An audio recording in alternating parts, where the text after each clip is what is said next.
Halo Brand, kembali lagi di Amanda Channel.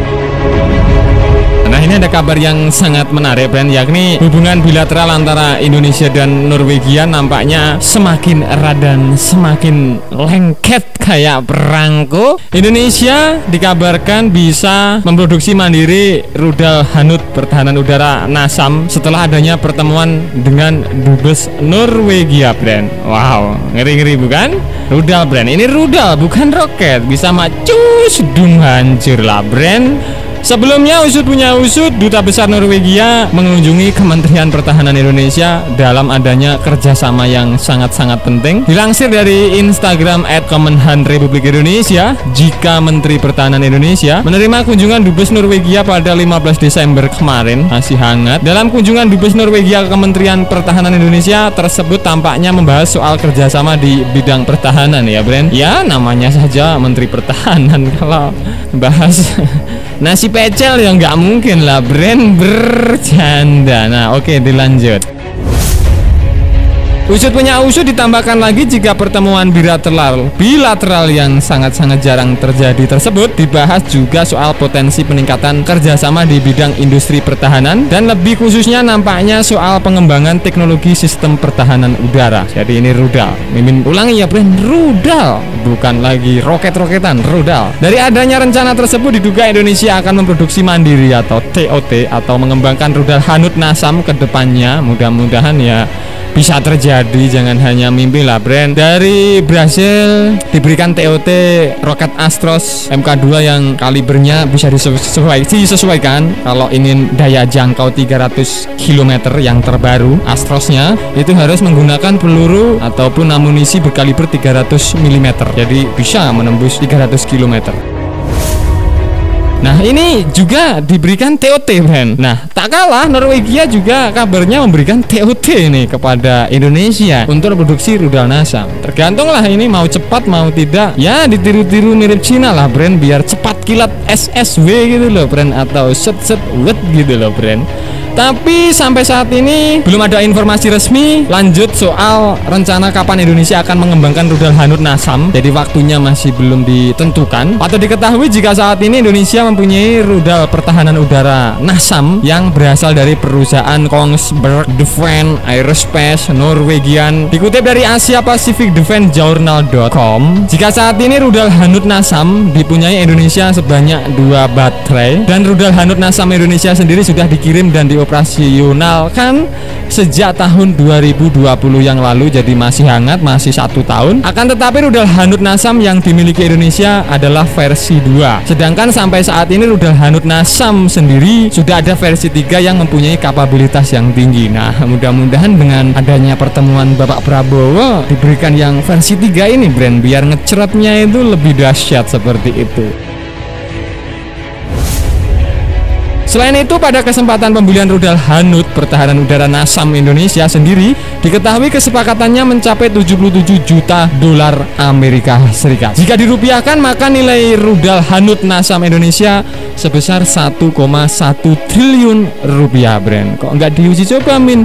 Mahal, kalau nggak pernah nggak diuji coba lah Brand, ini rudal ngawur saja kalian ini. Nah akan tetapi diduga bahwa itu sudah termasuk dengan beberapa peralatan pendukung dari rudal Hanut NASAM Indonesia, dan baterai rudal Hanut NASAM dipergunakan untuk mempertahankan fasilitas pemerintah bernilai tinggi. Dan kabarnya itu di Teluk Naga Jakarta untuk melindungi langit ibu kota Brand. Nanti jika suatu saat Dongfeng melayang ke ibu kota, setidaknya ada 2 baterai lah yang menghalau ini rudal Dongfeng dengan NASAM milik Satuan Arhanut.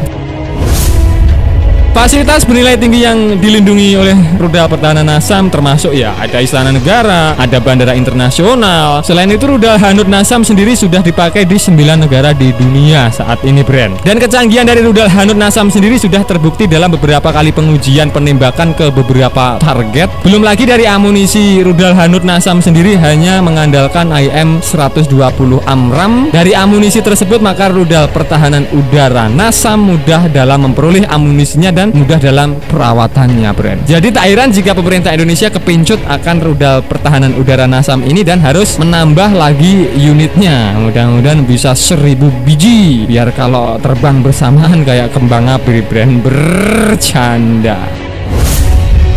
Nah, usut punya usut, melalui siaran pers resminya, Kongsberg Norwegian menyebutkan bahwa paket pembelian Nasam untuk Indonesia mencakup command post, ada radar, ada launcher, ada radio dan integration serta training dan logistik support. Jadi tidak hanya rudalnya saja, ada perlengkapan. Nah, pakai truk-truk itu ditenteng-tenteng lah, brand. Rudal terbaru ini nantinya dimiliki jangkauan tembak menurut Kongsberg Norwegia mencapai 55 km dan bila di-upgrade sistem pertahanan udara Nasam atau Norwegian Advanced Survey to Air Missile itu bisa menjangkau sasaran dengan radius 220 km jauhnya, friend. Oh, bisa kalian bayangkan 220 km, masih jauhan Astros yang paling anyar lah, friend.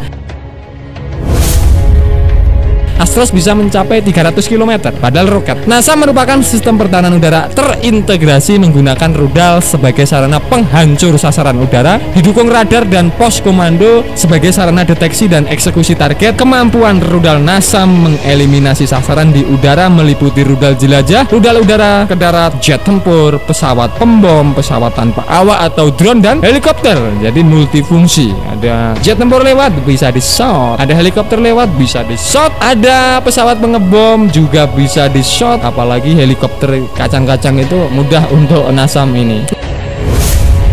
Nasam sedikit sejarahnya dikembangkan bersama oleh Kongsberg Defence and Aerospace KDA di Norwegia dengan Raytheon dari Amerika Serikat. Nasam pertama kali dibuat untuk memenuhi kebutuhan sistem persenjataan bagi Royal Norwegian Air Force dan telah dioperasikan sejak tahun 1998. Keunggulan Nasam salah satunya karena sudah mengadopsi network sentrik yang dapat memindai 72 sasaran sekaligus dalam mode aktif maupun mode pasif. Jadi ada roket gitu ya, brand 72 bersamaan, bisa di-shot bersamaan asalkan baterainya banyak.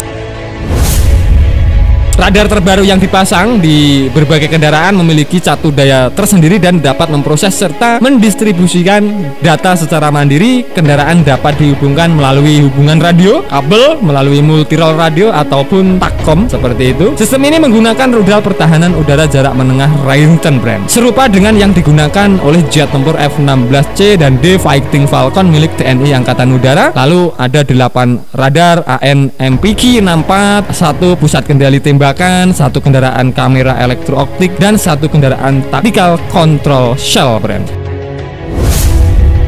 Nah, brand, itu tadi pembahasan admin seputar kunjungan Duta Besar Norwegia ke kantor Kementerian Pertahanan Republik Indonesia, menyebutkan bila suatu saat nanti Indonesia bisa memproduksi rudal Nasam secara mandiri, brand. Nah, bagaimana menurut kalian? Apakah membanggakan atau membagongkan? Silahkan jerat-bejerat di kolom komentar. Nah, brand, oke, sekian dulu video dari Amanda Channel. Jangan lupa like, share, komen, dan subscribe agar channel ini semakin berkembang dan tentunya bisa bermanfaat bagi kalian semua. Nantikan video menarik dari kami lainnya. Terima kasih, see you next time, bye.